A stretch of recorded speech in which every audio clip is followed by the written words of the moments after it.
Hello friends, आप सभी का यूपीएससी पीसीएस एस्पिरेंट चैनल में स्वागत है।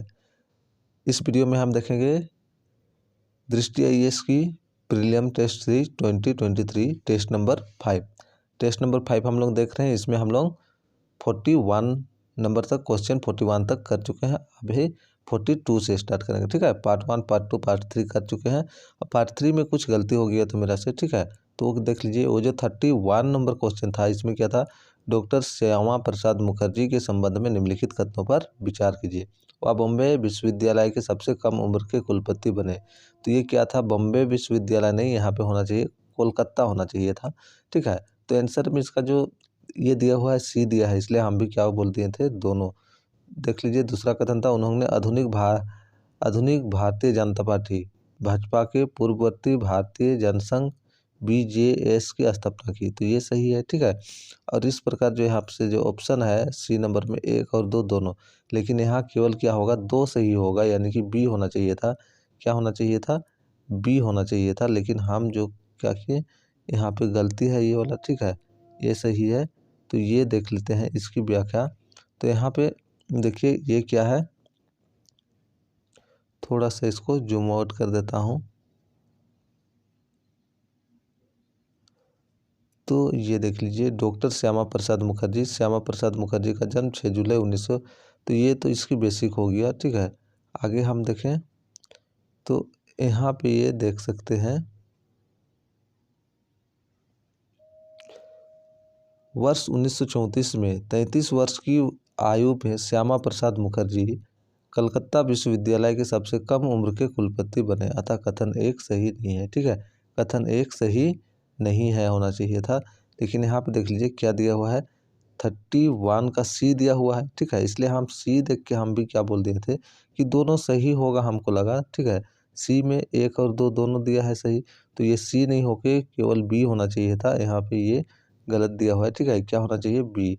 ये चीज़ हम पढ़े थे। ठीक है, लेकिन हमको लगा आंसर जो है यहाँ पे ये नहीं, गलत दिया हुआ है, हम सोचे। ठीक है, तो ये फिर क्या किए, कमेंट में एक डॉक्टर युक्ति जी है, उन्होंने क्या किए, कमेंट में किए, मतलब पढ़ने के बाद तो हमको समझ में आया। ये जो है क्या है, कोलकाता। ठीक है, कोलकाता यहाँ पे मुंबई का वहाँ पे ऑप्शन नंबर 1 में क्या है, मुंबई दिया हुआ है। ठीक है, मुंबई यानी बॉम्बे विश्वविद्यालय के कुलपति बने। तो ये गलत है कि हाँ कोलकाता होना चाहिए था, इसलिए गलत हो गया।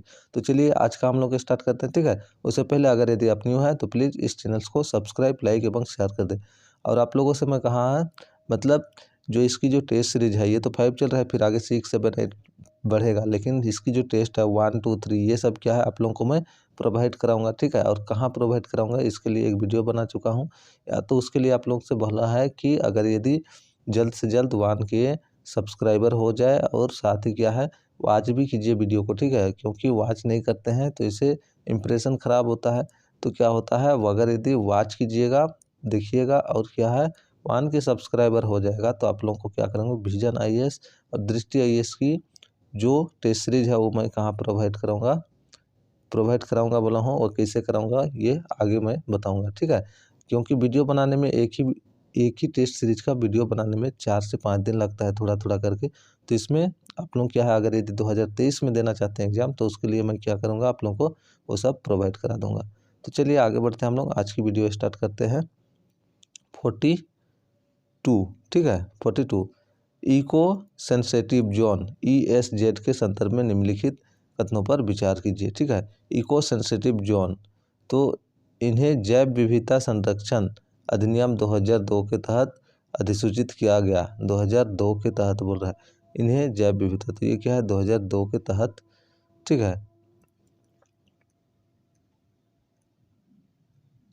नहीं किया गया था। अब हम लोग देखते हैं सेकंड नंबर, एक बार किसी क्षेत्र को ESZ घोषित किए जाने के बाद और अधिक गिरावट को रोकने के लिए चल रही कृषि गतिविधियों पर रोक लगाने की आवश्यकता होती है। इसके बाद देख लिए 3 नंबर, हाल ही में सर्वोच्च न्यायालय ने निर्देश दिया कि देश भर में प्रत्येक संरक्षित वन, राष्ट्रीय उद्यान और वन्यजीव अभयारण्य में उनकी सीमांकित सीमाओं में कम से कम 1 किलोमीटर का एक अनिवार्य इको सेंसिटिव जोन ESZ होना चाहिए। तो इस प्रकार इसमें ऑप्शन नंबर 3 क्या हो गया, सही ठीक है। तो और बाकी जो दोनों है वो क्या हो गया, गलत हो गया। तो ऑप्शन नंबर इसका क्या हो जाएगा, सी। इसकी व्याख्या हम देखें तो ये देख सकते हैं, राष्ट्रीय वन्य जीव कार्य क्षेत्र 2002 से 2016 ने निर्धारित किया कि पर्यावरण संरक्षण अधिनियम 1986 के तहत राज्य सरकारों को राष्ट्रीय उद्यानों और वन्य जीव अभयारण्यों की सीमाओं के 10 किलोमीटर के भीतर आने वाली भूमि को इको सेंसिटिव जोन या पर्यावरण संवेदनशील क्षेत्र घोषित करना चाहिए। अतः कथन एक सही नहीं है। कथन एक सही नहीं है। क्यों? 10 किलोमीटर कम से कम क्या होना चाहिए, जो 10 किलोमीटर क्षेत्र को ये करना चाहिए, संरक्षित करना चाहिए। तो इस प्रकार ये जो कथन एक क्या है हम लोग का गलत हो गया। कथन एक यहाँ पे क्या दिया होता है, इन्हें जैव विविधता संरक्षण अधिनियम 2002 के तहत अधिसूचित किया गया, लेकिन 2002 के तहत नहीं, 1986 के तहत। कितना? 1986 के तहत क्या किया गया था, 1986 के तहत अधिसूचित किया गया था राष्ट्रीय सरकार राज्य उद्यान में, ठीक है। तो इसलिए ये क्या हो गया, गलत हो गया। कथन नंबर एक गलत हो गया। आगे हम देखें, पर्यावरण मंत्रालय द्वारा जारी दिशा निर्देशों में पेड़ों की कटाई जैसी विनियमित गतिविधियों के अलावा वाणिज्य खनन, चीरघर लकड़ी का व्यावसायिक उपयोग आदि जैसे ESZ में निषिद्ध गतिविधियों की सूची है। अंत में चल रही कृषि या बागवानी प्रथाओं, वर्षा जल संचयन और जैविक खेती जैसी अन्य गतिविधियों की अनुमति है। अतः कथन दो सही नहीं है। कथन दो भी क्या है, सही नहीं है। कथन दो क्या था, एक बार किसी क्षेत्र को ESZ घोषित किए जाने के बाद अधिक गिरावट को रोकने के लिए चल रही कृषि गतिविधियों पर रोक लगाने की आवश्यकता होती है। तो इसमें देख सकते हैं रोक लगाने की आवश्यकता, निषिद्ध गतिविधियों की सूची, अंत में चल रही कृषि बागवानी प्रथा, वर्षा जल संचयन और जैविक खेती जैसी अन्य गतिविधियों की अनुमति है। तो इस प्रकार ये क्या है, निश्चित करने का अधिकार नहीं है, इसलिए कथन दो भी गलत हो गया। नेक्स्ट हम देखें तो ये सब आप लोग क्या कीजिएगा, PDF डाउनलोड करके पढ़ लीजिएगा, ठीक है। पूरा मैं नहीं देख रहा हूँ, ठीक है। पूरा देखने से क्या होगा, ज़्यादा टाइम लगेगा। अच्छा देख, हाल ही में सर्वोच्च न्यायालय ने निर्देश दिया कि देश भर में प्रत्येक संरक्षित वन, राष्ट्रीय उद्यान और वन्य जीव अभयारण्य में उनकी सीमांकित सीमाओं से कम 1 किलोमीटर का एक अनिवार्य इको सेंसिटिव जोन होना चाहिए। यदि मौजूदा ESZ 1 किलोमीटर बफर जोन से आगे जाता है या यदि कोई वैधानिक साधन उच्च सीमा निर्धारित करता है तो ऐसी विस्तारित सीमा मान्य होगी। राष्ट्रीय उद्यानों और वन्यजीव अभयारण्यों के भीतर खनन की अनुमति नहीं दी गई है। यह निर्णय ऐसे सभी राज्यों और केंद्रशासित प्रदेशों में लागू होगा जहां न्यूनतम ESZ निर्धारित नहीं है। अधिक जनहित में ESZ की न्यूनतम चौड़ाई को कम किया जा सकता। अतः कथन 3 सही है। कथन 3 इसका सही है, ठीक है। तो कथन 3 केवल और केवल क्या हो जाएगा, कथन 3, तो C नंबर इसका। नेक्स्ट देखें हम 43 नंबर, ग्रे एस्लेंडर लोरिस के बारे में निम्नलिखित कथनों में से कौन सा कथन सही नहीं है। तो ग्रे एस्लेंडर लोरिस ये पश्चिमी घाट और भारत के पश्चिमी तट पर निवास करते थे। ये क्या है, पश्चिमी घाट और भारत के पश्चिमी तट पर, तो ये क्या है, भारत के उत्तरी क्षेत्र में क्या करते थे, निवास करते थे। तो इस प्रकार ये क्या हो गया, गलत हो गया। ये संसर्ग की विसंगत पॉलीगैंड्री प्रणाली का अनुसरण करते हैं, तो ये सही है, ठीक है। ये कीटभक्षी होते हैं, ये भी सही है। ये रात्रिचर जानवर है, यानी कि रात्रि में विचरण करते हैं, तो ये भी सही है। लेकिन ये क्या है, पश्चिमी घाट और भारत के पश्चिमी तट नहीं, उत्तरी, ठीक है, भारत के उत्तरी क्षेत्र में निवास करते हैं, इसलिए A नंबर गलत हो गया। व्याख्या देखते हैं इसकी।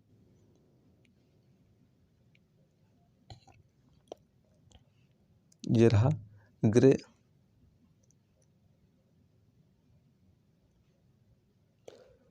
ग्रे एस्लेंडर लोरिस पूर्वी और दक्षिणी भारत तथा श्रीलंका में पाए जाते हैं। तो ये कहाँ, पूर्वी और दक्षिणी भारत और श्रीलंका में पाए जाते हैं, ठीक है। पूर्वी और, तो यहाँ पे दिया हुआ क्या है हम लोग का, जो दिया हुआ है यहाँ पे बोल रहा है A नंबर, ये पश्चिमी घाट दिया है, ठीक है। पश्चिमी घाट और पश्चिमी तट, तो पश्चिमी घाट और पश्चिमी तट नहीं, पूर्वी और दक्षिणी भारत में, पूर्वी और दक्षिणी भारत में और श्रीलंका में मिलते हैं, इसलिए वो गलत हो गया, ठीक है। आगे देखें ये रात्रिचर जानवर है और एक सामाजिक जीवन जीते हैं। ये कीटभक्षी होते हैं एवं ज़्यादातर चींटियों और दीमकों को खाते हैं। हालांकि वे बीटल्स और ऑर्थोपेटेरान मोलस्क, मकड़ियों और कभी कभी छोटे कशेरुक भी खाते हैं। तो ये आप इसकी पूरे व्याख्या देख लीजिएगा, ठीक है। 1 नंबर इस प्रकार इसका क्या हो गया, गलत हो गया। हम लोग नेक्स्ट क्वेश्चन देखें। तो नेक्स्ट जो है 44, ये 44 क्या है, निम्नलिखित कथनों पर विचार कीजिए। भारतीय संविधान के अनुच्छेद 102 और 191 लाभ के पद शब्द का उल्लेख किया है। तो 102 और 102 में संसद और, ठीक है, राज्य विधानसभा के जो विधायक हैं उनकी क्या है, जो लाभ पद किस किस के लिए उसको जिक्र किया गया है, उसके बारे में जिक्र किया गया है अनुच्छेद 102 और 191 में, ठीक है। संसद और विधायी के संबंध में जो लाभ पद होता है उसको उल्लेख किया गया है, इसलिए क्या हो जाएगा, सही हो जाएगा। संसद या विधायक की निर्रहता के लिए लाभ का पद धारण करना एक मानदंड है, ये सही है, ठीक है। संसद या विधायक के लिए क्या है, जो निर्रहता है उसके लिए क्या है, लाभ के पद के लिए एक मानदंड आधारित किया जाता है कि एक मानदंड तय किया जाता है, उसके आधार पर क्या करता है, उसका निर्रहता लागू किया जाता है। लाभ के पद को परिभाषित करने की शक्ति भारत के चुनाव आयोग के पास है, नहीं, ये चुनाव आयोग के पास नहीं है। ये क्या है, किसी न्यायालय द्वारा या तो विधायक द्वारा इसको संशोधित करके किया जाता है। तो इस प्रकार इसमें क्या है, इस कौन सी कथन सही है, तो कथन सही 3 गलत हो गया, तो बाकी का दोनों क्या हो गया, हम लोग का सही 1 और 2, ठीक है। इसकी व्याख्या हम देख लेते हैं। ये कितना नंबर क्वेश्चन था, हम लोग का 44 था, ठीक है। तो 44 की व्याख्या हम लोग देखें तो देख सकते हैं, भारतीय संविधान के अनुच्छेद 102 और 191 के तहत क्रमशः संसद और विधायक के लिए निर्रहता मानदंड उल्लेख किया गया है। अब इसकी थोड़ा सा देखें हम, निर्रहता के मानदंड, निर्रहता के क्या क्या मानदंड है वो देख लीजिए। यदि वह भारत सरकार या पहली अनुसूची में निर्दिष्ट किसी राज्य की सरकार के अधीन ऐसे पद को छोड़कर जिसको धारण करने वाली का निर्रहित ना होना सदन की विधि द्वारा घोषित किया है, या कोई लाभ का पद धारण करता है, अतः कथन 1 और 2 सही है, कथन 1 और 2 सही है, ठीक है। तो ये आप पढ़ लीजिएगा, ठीक है। यद्यपि पद शब्द को संविधान में या 1951 के लोक प्रतिनिधित्व अधिनियम में परिभाषित नहीं किया गया है। संविधान या 1951 के लोक प्रतिनिधित्व अधिनियम में क्या किया गया है, परिभाषित नहीं किया गया है जो लाभ का पद है उसको। इसका अर्थ व्यापक रूप से ऐसे पदों के संदर्भ में समझा जाता है जिनसे संलग्न कर्तव्य प्रायः सार्वजनिक चरित्र के हो या अर्थ न्यायालय के विभिन्न निर्णयों और उनकी व्याख्याओं के आधार पर स्थापित हुआ है, अतः कथन 3 सही नहीं, ठीक है। तो लाभ का पद का कोई विशेष परिभाषा नहीं दिया गया है। जैसे अभी झारखंड सरकार में जो हेमंत सोरेन के ऊपर ये होने वाला था, ठीक है, क्या, क्योंकि वो माइंस के ये थे, तो उसमें क्या है, लाभ का पद से के लिए उस पर जो ओपोजिशन था वो क्या है, उसके खिलाफ ये किए थे। सर्वोच्च न्यायालय के वर्ष 1964 के निर्णय के अनुसार जिन कारकों से यह निर्धारित किया जाता है कि कोई व्यक्ति लाभ का पद धारण कर सकता है, उनमें शामिल है, देख लीजिए क्या क्या शामिल है ये। तो चलिए फिर नेक्स्ट क्वेश्चन बढ़ते हैं, ये आप देख लीजिएगा 45, ठीक है। तो 45, पर्यावरण प्रभाव आकलन EIA के संदर्भ में निम्नलिखित कथनों पर विचार कीजिए। यह निर्णय लेने से पहले किसी परियोजना के पर्यावरणीय, सामाजिक और आर्थिक प्रभावों की पहचान करने के लिए उपयोग किया जाने वाला एक उपकरण है, ठीक है। पर्यावरण प्रभाव आकलन के संदर्भ में निम्नलिखित, तो पर्यावरण प्रभाव आकलन के संदर्भ में क्या करना है, निर्णय लेने से पहले क्या है, या निर्णय लेने से पहले किसी परियोजना के पर्यावरणीय, सामाजिक और आर्थिक प्रभाव की पहचान करने के लिए उपयोग किए जाने वाले एक उपकरण है, तो ये सही है, ठीक है।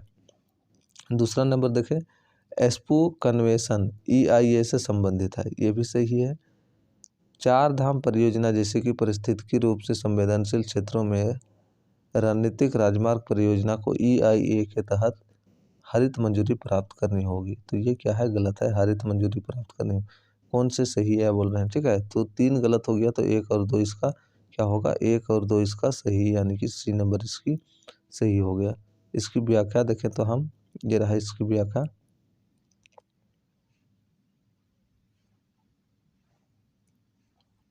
संयुक्त राष्ट्र पर्यावरण कार्यक्रम द्वारा पर्यावरण प्रभाव आकलन को किसी परियोजना से संबंधित निर्णय लेने से पूर्व पर्यावरणीय, सामाजिक और आर्थिक प्रभावों की पहचान करने हेतु उपयोग किए जाने वाले उपकरण के रूप में परिभाषित किया जाता है। अतः कथन 1 सही है। कथन 1 क्या है, सही है, ठीक है। नेक्स्ट हम देखें,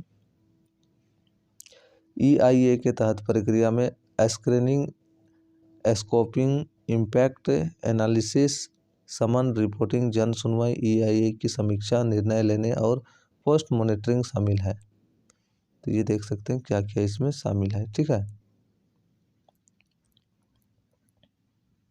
आगे बात करें हम, इसमें से जो छूट दिया हुआ है, ठीक है, क्या क्या छूट दिया हुआ है ये देख लीजिए, ABC। तो हम क्या करेंगे, जो इम्पोर्टेंट है, जो क्वेश्चन बोला गया वही मैं पढ़ रहा हूँ, बाकी आप लोग पढ़ लीजिएगा पूरा, ठीक है। इसमें पूरा पूरी पढ़ना बहुत ही जरूरी है।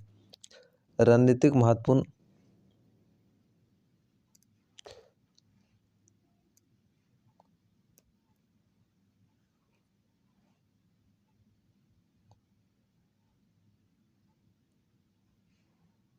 रणनीतिक महत्व के राजमार्गों को दी जाने वाली छूट विवादास्पद 4 धाम परियोजना के निर्माण के लिए हरित मंजूरी की आवश्यकता को समाप्त करती है, जिसमें उत्तराखंड के पारिस्थितिकी रूप से संवेदनशील क्षेत्रों में केदारनाथ, बद्रीनाथ, यमुनोत्री एवं गंगोत्री मंदिरों से कनेक्टिविटी में सुधार के लिए 899 किलोमीटर सड़कों को चौड़ा करना शामिल है। अतः कथन 3 सही नहीं है, ठीक है। कथन 3 क्या है, सही नहीं है। तो इस प्रकार इसका जो हम लोग देखें क्या सही होगा, देख लीजिए और आगे थोड़ा सा देख लेते हैं। EIA से संबंधित एस्पो कन्वेंशन योजना के प्रारंभिक चरण में कुछ गतिविधियों के पर्यावरणीय प्रभाव का आकलन करने के लिए पार्टियों के दायित्वों को निर्धारित करता है। यह उन सभी प्रमुख परियोजनाओं पर एक दूसरे को सूचित करने और परामर्श करने के लिए राज्यों की समन्वयबद्धता को निर्धारित करता है, जिनसे सीमाओं के पार एक महत्वपूर्ण प्रतिकूल पर्यावरणीय प्रभाव पड़ने की संभावना है। तो कथन 2 सही है। कथन 2 क्या है, सही है, ठीक है। तो ये हो गया कथन 2, कथन 1 और कथन 2 सही है। आगे बढ़े हम 46, ठीक है।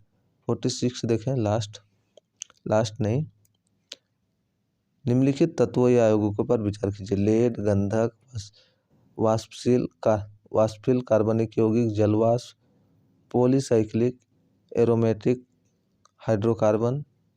इनमें से तत्व या यौगिक वाहनों के द्वारा वातावरण में उत्सर्जित की जाती है। तो इसमें क्या है, इनमें से कौन से तत्व या यौगिक वाहनों के द्वारा वातावरण में उत्सर्जित की जाती है, वाहनों के द्वारा। तो सभी के सभी, ठीक है। क्या है, लेड, गंधक, वाष्पशील कार्बन यौगिक, जलवाष्प, पॉलीसाइक्लिक एरोमेटिक हाइड्रोकार्बन, ये सब क्या है, उत्पन्न होता है, ठीक है, वाहनों के द्वारा वातावरण में, ठीक है। तो सभी के सभी, इसकी अगर व्याख्या देखना चाहें हम तो व्याख्या देख सकते हैं 46, ठीक है। ये रहा 46। वाहन निकास उत्सर्जन में वायुमंडलीय वायु, कार्बन डाइऑक्साइड, जलवाष्प और कई यौगिक के अवशेष या तो कण या तो गैसीय रूप में होते हैं, जिनमें से अधिकांश ईंधन के अधूरे दहन के परिणाम स्वरूप उत्सर्जित होते हैं। तो जो ईंधन होता है वो पूरी तरह नहीं जलता है, आधा जलता है। अधूरे जलने के कारण क्या होता है, ये सब उत्सर्जित होता है, जो स्वास्थ्य के लिए सीधे तौर पर हानिकारक होते हैं। उत्सर्जन का लगभग 3% को संक्षेप में निम्नानुसार किया गया है। तो ये देख लीजिए, पार्टिकुलेटर मैटर, ठीक है, nitrogen oxide, carbon monoxide, sulphur dioxide, polycyclic aromatic. तो ये सारा का सारा है, इसलिए डी नंबर इसका सही हो रहा है, ठीक है, सब उत्पन्न होता है। आगे हम लोग देखें 47। तो 47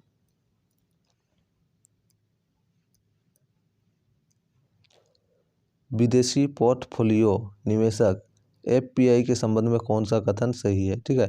केवल विदेशी व्यक्ति ही एफपीआई के माध्यम से निवेश कर सकता है। ठीक है, तो ये केवल है विदेशी व्यक्ति ही कर सकता है, जो विदेशी देशों में इंटरेस्ट रखता है वो। ठीक है, तो इसमें जो है विदेशी पोर्टफोलियो निवेशक के संबंध में कौन सा सही है, तो ये जो है केवल विदेशी व्यक्ति ही क्या कर सकता है, एफपीआई के माध्यम से निवेश कर सकता है। बी नंबर है, एफपीआई में निवेश करने से निवेशक को आस्तियों का प्रत्यक्ष स्वामित्व प्राप्त होता है। एफपीआई के माध्यम से केवल स्टॉक खरीदे जा सकते हैं, नहीं ऐसी बात नहीं है केवल स्टॉक ही खरीदे। एफपीआई किसी देश के चालू खाते का अंग होता है, ये भी नहीं। तो इस प्रकार इसका जो सही आंसर हो गया वो क्या हो गया, ए नंबर। ठीक है, इसकी व्याख्या हम लोग देखें तो ये क्या है, 47 था ना। तो यहाँ से देख लिए विदेशी पोर्टफोलियो निवेश, एफपीआई विदेशी अर्थव्यवस्थाओं में निवेश करने का एक सामान्य तरीका है। इसमें दूसरे देश में निवेशकों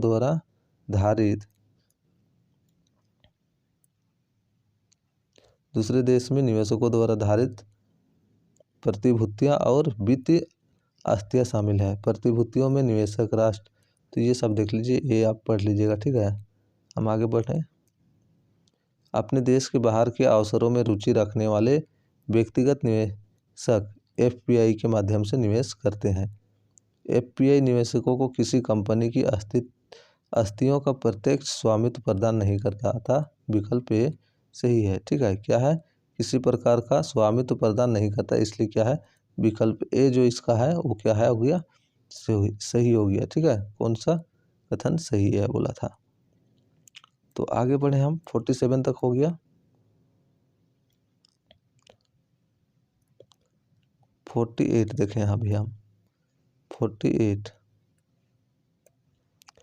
ग्रीन पीट वाइपर के संदर्भ में निम्नलिखित कथनों पर विचार कीजिए। इसका जहर प्राकृतिक में न्यूरोटॉक्सिन होता है। इसका जहर क्या होता है, प्राकृतिक में न्यूरोटॉक्सिन होता है। ग्रीन पीट वाइपर के खिलाफ कोई विशिष्ट एंटी वेनम उपलब्ध नहीं है, एकदम सही है। जो ग्रीन पीट वाइपर है यानी कि इससे विष से जो रिलेटेड है वो क्या है, कोई भी एंटीबायोटिक, ठीक है, ये नहीं है। तो इसका अगर विष लगता है तो व्यक्ति क्या होता है, मर जाता है डायरेक्ट। यह सांप भारत में पाए जाने वाले बिग 4 सांप में से एक है, नहीं ये बिग 4 सांप में से नहीं है, बिग 4 सांप नहीं है, इसलिए कथन 3 भी गलत हो गया। तो इसमें केवल और केवल क्या हो जाएगा, ऑप्शन नंबर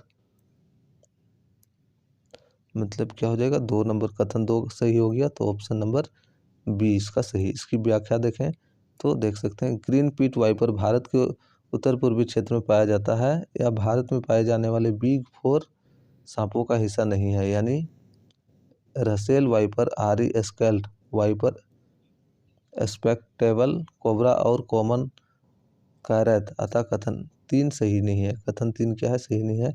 ग्रीन पीट वाइपर का जहर प्रकृति में हीमोटॉक्सिन होता है। इसका मतलब है कि विष शरीर के रक्त कोशिकाओं को नष्ट कर देता है, रक्त को थक्का बनाने से रोकता है।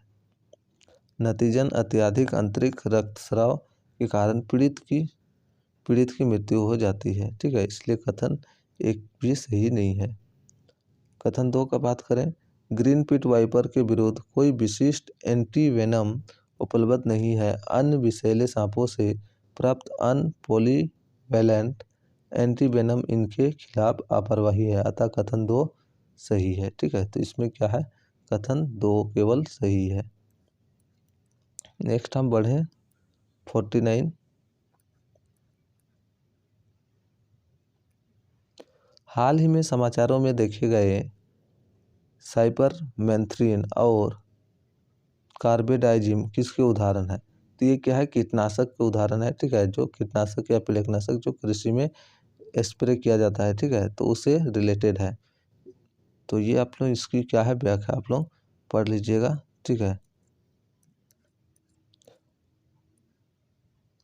49 था ना, तो यहाँ पे देख लीजिए थोड़ा सा, ये क्या है, पीड़कनाशी मूल रूप से संश्लेषी विषैले रसायन होते हैं जो परिस्थिति प्रभाव भी रखते हैं। ये देख सकते हैं, ये क्या है,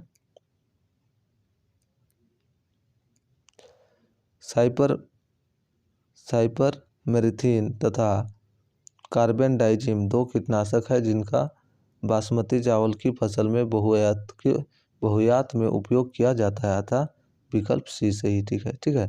शाकनाशी खरपतवार नाशक। शाकनाशी ऐसे रसायन होते हैं जिनका उपयोग अवांछित वनस्पतियों को समाप्त या नियंत्रित करने के लिए किया जाता है। तो ये आप क्या कीजिएगा, देख लीजिएगा, ठीक है। नेक्स्ट हम बढ़ेंगे 50 नंबर। निम्नलिखित युग्मों पर विचार कीजिए। तो यहाँ पे अगर यदि देखें, नाइट्रोजन क्या होता है, वायुमंडल में होता है नाइट्रोजन चक। सल्फर कहाँ होता है, वायुमंडल में होता है। फॉस्फोरस पृथ्वी के क्रस्ट पर। कार्बन तो यहाँ पे वायुमंडल में केवल नहीं होता ये। तो ये क्या हो गया, 3 इसका सही हो गया, 3 कथन सही हो गया। इसकी व्याख्या देखें हम 50, ठीक है। परिस्थितिक तंत्र के विभिन्न घटकों के माध्यम से पोषक तत्वों की गति को पोषक चक्रण कहा जाता है। पोषक चक्रण का दूसरा नाम जैव भू रासायनिक चक्र, जैव जीवित जीव, भू चट्टानों, वायुजल। तो देख लीजिए, पोषक चक्र 2 प्रकार के होते हैं, एक गैसीय होता है और एक तलछटी होता है। गैसीय प्रकार के पोषक चक्र जैसे नाइट्रोजन कार्बन चक्र के संग्रह वातावरण में मौजूद है, और तलछटी चक्र जैसे सल्फर और फास्फोरस चक्र के लिए संग्रह पृथ्वी की क्रेस्ट में उपस्थित है, ठीक है। नाइट्रोजन कार्बन चक्र कहाँ पे होता है, वातावरण में होता है, और सल्फर फास्फोरस ये क्या होता है, पृथ्वी की क्रस्ट पे होता है। पर्यावरणीय कारक जैसे मृदा नमी, पीएच, तापमान आदि वातावरण में पोषक तत्वों के उत्पादन की दर को नियंत्रित करते हैं। संग्रह का कार्य उस घाटे को पूरा करना है जो प्रवाह की दर में एक असंतुलन के कारण उत्पन्न करता है, अतः विकल्प सी सही है, ठीक है। तो ये आज हम लोग लास्ट क्वेश्चन देखते हैं 51, ठीक है। क्योंकि वीडियो लंबा हो जा रहा है तो आज 10 ही क्वेश्चन करते हैं, फिर हम नेक्स्ट वीडियो में ज़्यादा करने की कोशिश करेंगे। तो ये देख सकते हैं आप भी, क्वेश्चन नंबर कितना, 51, ये लास्ट करेंगे आज की, ठीक है। तो आप न्यू है तो प्लीज़ सब्सक्राइब, लाइक एवं शेयर कर दीजिएगा। और आपसे मैं क्या बोला हूँ, जितना जल्दी 1 के हो जाएगा और वॉच टाइम भी हो जाएगा, ठीक है। ज़्यादा तो क्या करूँगा, मैं आप लोगों के लिए टेलीग्राम में लेकर आऊँगा। टेलीग्राम में क्या कर दूँगा, मैं अपलोड कर दूँगा। और अपलोड भी क्या होगा, कुछ समय के लिए होगा, मतलब कुछ दिन के लिए, पूरा सब नहीं होगा, नहीं तो फिर क्या है, कॉपीराइट का स्ट्राइक आ जाएगा। इसलिए टेलीग्राम में मैं क्या करूँगा, अपलोड कर दूँगा। आप लोग वहाँ से डाउनलोड करके फिर उसकी सॉल्व कर सकते हैं, ठीक है। टेस्ट सीरीज लगा सकते हैं। तो आप लोग क्या कीजिए, सब्सक्राइब कर लीजिए चैनल को, और जल्द से जल्द क्या करें, अधिक से अधिक शेयर करें अपने भाई बहनों एवं दोस्तों में। और आप क्या कीजिएगा, आप लोगों को विजन IAS और ये जो दृष्टि IAS की होगा, अभी मैं क्या करूँगा, न्यू ईयर से क्या करूँगा, तब तक आप लोग 1 के कंप्लीट करा दीजिए। आप लोगों के यहाँ मैं सेंड कर दूँगा, यानी कि अपलोड कर दूँगा टेलीग्राम में, ठीक है। तो चलिए ये आज की लास्ट क्वेश्चन देखते हैं। न्यू डेवलपमेंट बैंक के संदर्भ में निम्नलिखित कथनों पर विचार कीजिए। बोर्ड ऑफ गवर्नर्स की 7वीं वार्षिक बैठक का मुख्य विषय अधिकतम विकास प्रभाव था, ये सही है। NDB यानी कि न्यू डेवलपमेंट बैंक ने भारत में अपने क्षेत्रीय कार्यालय की स्थापना की घोषणा की, ये भी सही है। बोर्ड ऑफ गवर्नर्स की 8वीं वार्षिक बैठक बीजिंग चीन में आयोजित होगी, बीजिंग चीन में नहीं, ये क्या है, चीन में आयोजित नहीं होगा। इस प्रकार इसका जो सही है आंसर 1 और 2 हो गया कथन, तो इस A नंबर, ठीक है। इसकी व्याख्या की बात करें तो देख लेते हैं, न्यू डेवलपमेंट बैंक, ठीक है। न्यू डेवलपमेंट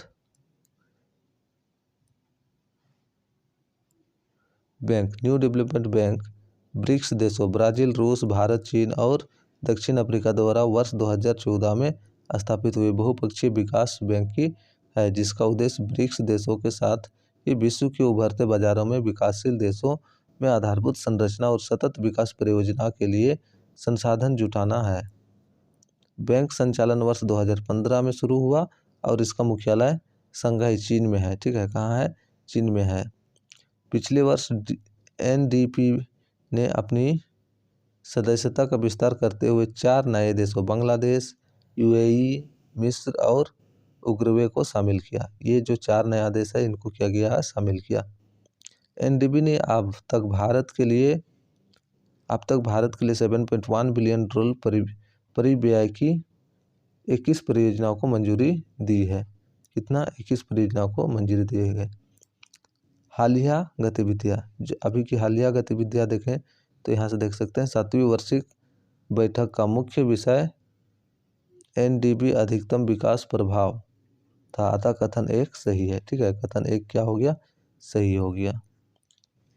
आगे हम देखें, इस अवसर पर एनडीबी ने अपने भारत क्षेत्रीय कार्यालय की स्थापना की भी घोषणा की, जो कार्यक्रम के समन्वयन के लिए जिम्मेदार होगा और परियोजना निर्माण एवं परियोजना कार्यान्वयन की निगरानी का नेतृत्व करेगा, अतः कथन दो सही है। कथन दो क्या हो गया, सही हो गया। ठीक है, उसके बाद देखें हम, बोर्ड ऑफ गवर्नर्स ने सहमति व्यक्त की कि इसकी 8वीं वार्षिक बैठक शंघाई चीन में आयोजित होगी, अतः कथन 3 सही नहीं है। कहाँ पर होगा, शंघाई चीन में आयोजित होगी, कथन 3 सही नहीं होगी। इसलिए बोर्ड ऑफ गवर्नर्स की सहमति ब्याय की इसकी 8वीं वार्षिक बैठक, 8वीं वार्षिक बैठक, ठीक है, क्या है, 8वीं वार्षिक बैठक, और इसमें क्या बोल रहा है, बीजिंग चीन में होगा, बीजिंग में नहीं, कहाँ, शंघाई में होगा, इसलिए कथन नंबर 3 क्या हो गया, गलत हो गया।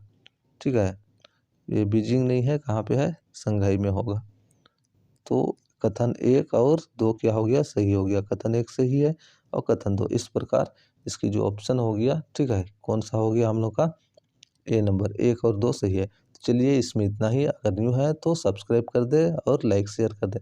फिर हम नेक्स्ट वीडियो के साथ मिलते हैं।